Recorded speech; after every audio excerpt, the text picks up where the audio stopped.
You know, y'all, I'm really just getting kind of sore. I don't know if it's I sit in this chair. Well, I sit in that chair most of the day, and I'm sitting in this one right now. I don't know if it's how I'm sleeping or if it's all the stress I'm going through right now, but it's difficult. It's difficult. But we got a review to do, so let's get into the review.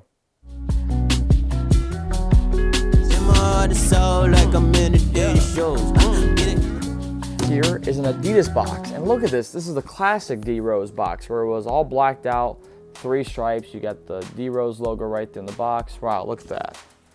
Look at that. $159.99, $160 price point for the shoe. But we got the box, you know. And inside here is none other than the Adizero Rose 3.5. Psych, they weren't called Adizero. Once you got to the Rose 3s, they dropped the Adizero and they just went with the Rose. So this is the Adidas Rose 3.5. Sometimes also it's just the Adidas D Rose 3.5. It just depends on some of the shoes and the colorways and stuff if they put the D in front of the Rose or not. And it's kind of, it's just confusing a little bit. Not like a hell of a lot, because I mean, it really doesn't make a difference, but you all get what I'm saying. So, 3.5. This is the Away Colorway. This is, again, another shoe that Derek didn't actually play in actual NBA games with, but we did see him wear this when he was warming up during the season after he had tore his ACL.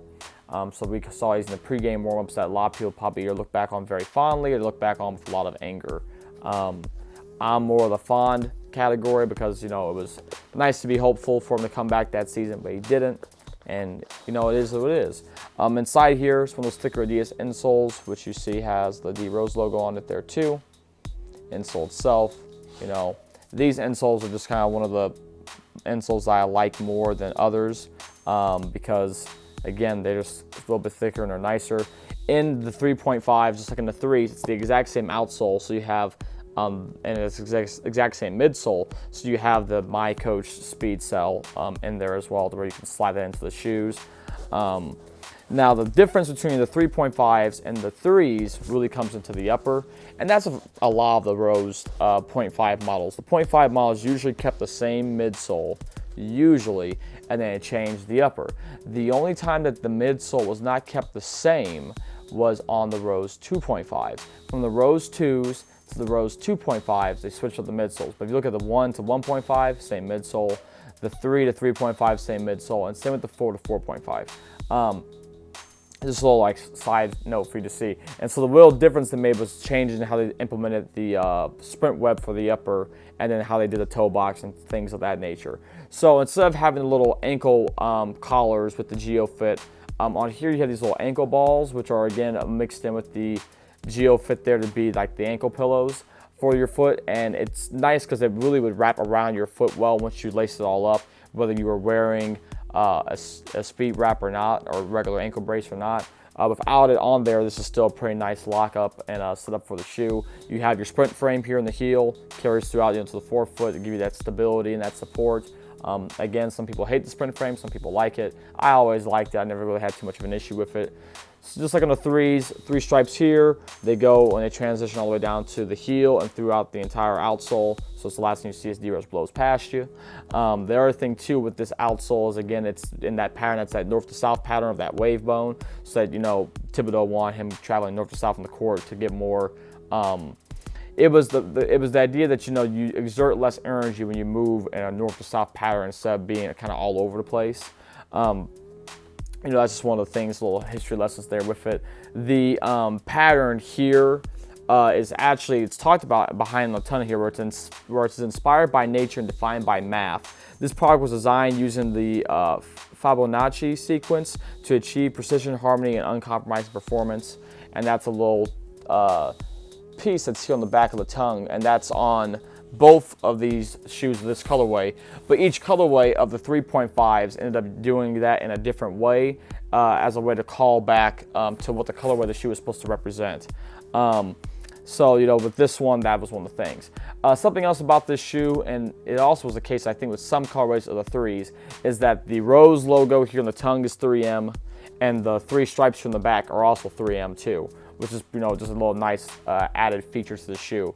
The sprint web, and what I remember on here, was really nice and breathable, and I liked playing in these. You know, I always liked it when a new Rose shoe would come out and I would still like the new model, or I like the new model over the past one some more. And the 3.5s, the 3s were nice, but I really kind of like the 3.5s, I think, a little bit more because this upper with these ankle pillows just felt nicer on my foot than the 3s did. But it wasn't like a huge difference where I was like, you know, oh, you know, like if I only had an option and I was having to, you know, to hoop in a pair of 3s, I wouldn't be upset compared to 3.5s, you know, just to kind of give you guys an idea there. And I really kind of like this colorway, man. It's a cool colorway. I actually recently bought this colorway again because this is a newer pair of them that I bought off of eBay from somebody for kind of dirt cheap, or it was eBay or was it Poshmark? Honestly, I forget. But I got them, you know, and they're not dead stock, but they're in pretty dang good condition, honestly. As you can see on the outsole, it's pretty clean on them. And I didn't pay anything crazy, if I remember correctly, because I have a pair of these that I've worn for indoors, but also outdoors. And yeah, you know, these are size 10. You know, when I really look at it, I kind of think the fact that, like, in the 3.5s, I probably could go down half a size too, but the size 10 was never really too big of an issue. There is, and the reason why I said I could maybe go down half a size was because there's kind of is a lot of dead space from the toe box, but that's just with how the toe box is made on the shoe. Not so much the sizing per se. So it just kind of depends. If you can find a pair of 3.5s, like I always tell people, you're always going to check, you know, basically eBay or Poshmark or Mercari. Those are the places I would go and look. You can get it off of Goat, a couple colors, I think, and maybe StockX, maybe. But it depends on, you know, what you want to pay and if you really need dead stock, you know. But yeah, you know, I hope you guys enjoyed this look at the Rose 3.5s. I'll be back tomorrow with a pair of Rose 4s, and then on to the 4.5s, and a pair of 5s, and a pair of 6s, and then a pair of 7s. And then we'll show 2 pairs of 8s, probably. I may do the 8s back to back, or I'll split them up. Either way, we got some more reviews coming, and we're getting close to the halfway point. I think tomorrow will be the halfway point, almost. Tomorrow the 15th? I think tomorrow is the 15th. So yeah, I'm forgetting my days, as you guys can tell. So yeah, until then, guys, peace. Have a great rest of your evening. I'll talk to you guys later. Bye.